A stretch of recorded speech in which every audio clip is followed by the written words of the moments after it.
The bipartisan fiscal commission I created last year made this crystal clear. I don't agree with all their proposals, but they made important progress. And their conclusion is that the only way to tackle our deficit is to cut excessive spending wherever we find it. In domestic spending, defense spending, health care spending, and spending through tax breaks and loopholes.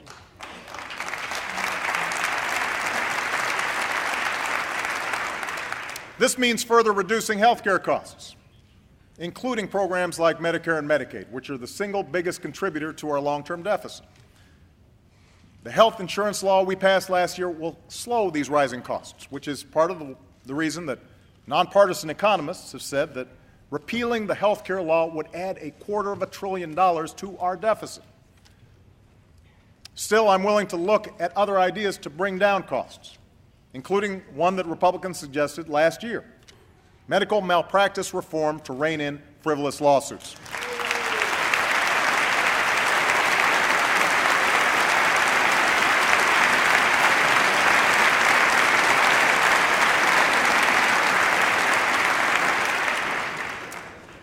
To put us on solid ground, we should also find a bipartisan solution to strengthen Social Security for future generations.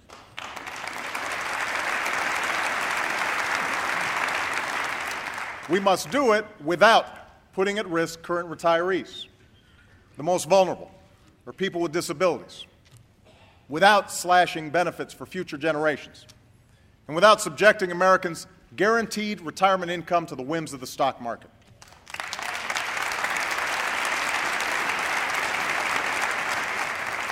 And if we truly care about our deficit, we simply can't afford a permanent extension of the tax cuts for the wealthiest 2% of Americans.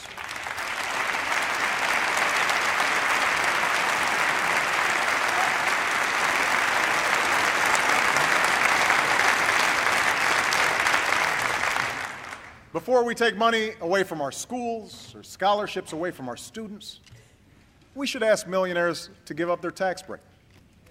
It's not a matter of punishing their success. It's about promoting America's success.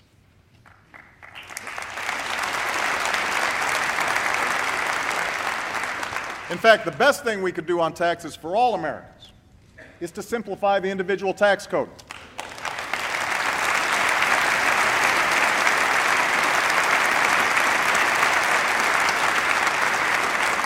This will be a tough job, but members of both parties have expressed an interest in doing this, and I am prepared to join them.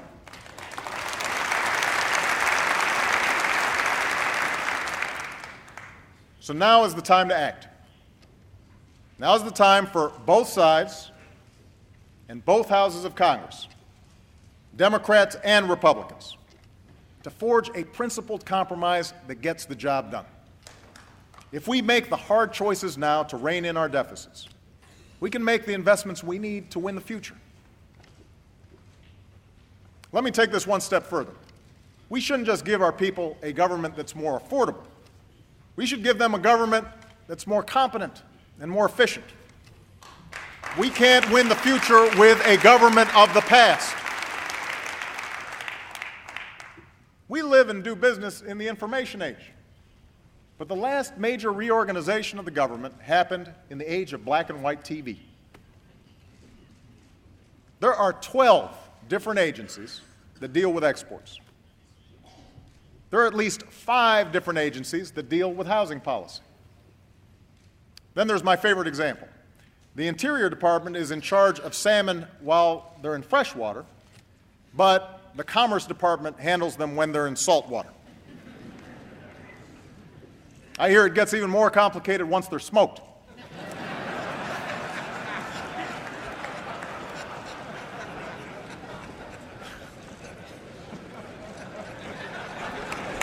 Now,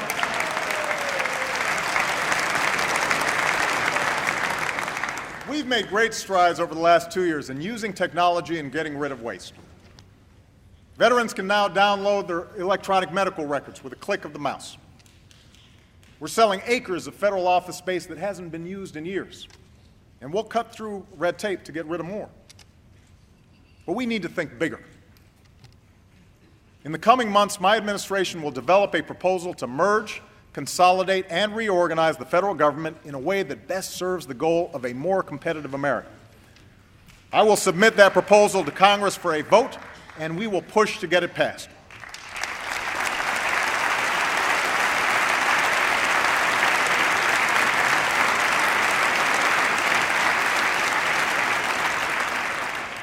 In the coming year, we'll also work to rebuild people's faith in the institution of government. Because you deserve to know exactly how and where your tax dollars are being spent, you'll be able to go to a website and get that information for the very first time in history. Because you deserve to know when your elected officials are meeting with lobbyists. I ask Congress to do what the White House has already done. Put that information online. And because the American people deserve to know that special interests aren't larding up legislation with pet projects, both parties in Congress should know this. If a bill comes to my desk with earmarks inside, I will veto it.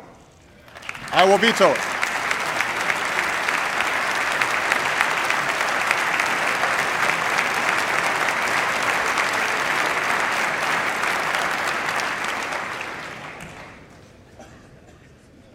The 21st century government that's open and competent, a government that lives within its means, an economy that's driven by new skills and new ideas. Our success in this new and changing world will require reform, responsibility, and innovation. It will also require us to approach that world with a new level of engagement in our foreign affairs.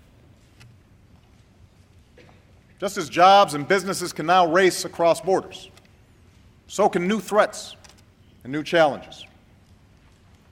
No single wall separates East and West. No one rival superpower is aligned against us. And so we must defeat determined enemies wherever they are and build coalitions that cut across lines of region and race and religion.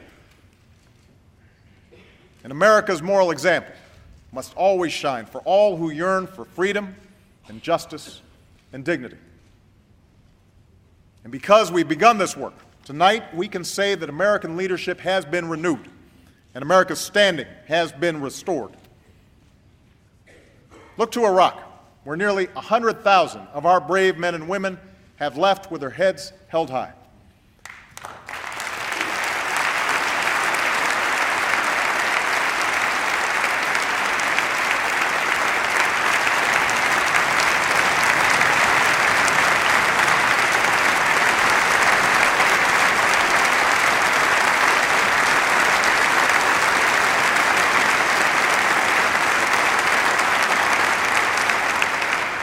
American combat patrols have ended, violence is down, and a new government has been formed. This year, our civilians will forge a lasting partnership with the Iraqi people while we finish the job of bringing our troops out of Iraq. America's commitment has been kept. The Iraq War is coming to an end.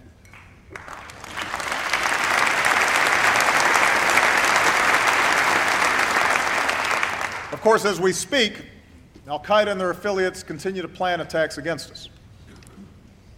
Thanks to our intelligence and law enforcement professionals, we're disrupting plots and securing our cities and skies.